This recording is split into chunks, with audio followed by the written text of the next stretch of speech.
Tingnan nyo mga birds, oh, kahit patay na yung puno ng saging, may tumubo pa ring bunga. Ayan oh. Ang daming bunga pa naman mga birds, oh, kahit patay na yung puno, oh, may bunga pa siya. Tumubo sa puno siya, tumubo. Ayan mga birds, oh, tingnan mo. Ayan oh. So, nabidyohan ko lang to mga birds kasi natutuwa lang ako. Kahit patay na yung puno, eh may bunga pa rin.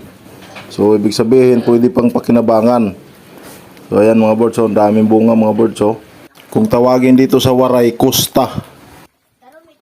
Tingnan nyo mga birds, oh, kahit patay na yung puno ng saging, may tumubo pa ring bunga.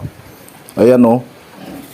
Ang daming bunga pa naman mga birds, oh, kahit patay na yung puno, oh, may bunga pa siya. Tumubo sa puno siya, tumubo. Ayan mga birds, oh, tingnan mo. Ayan oh. So, nabidyohan ko lang to.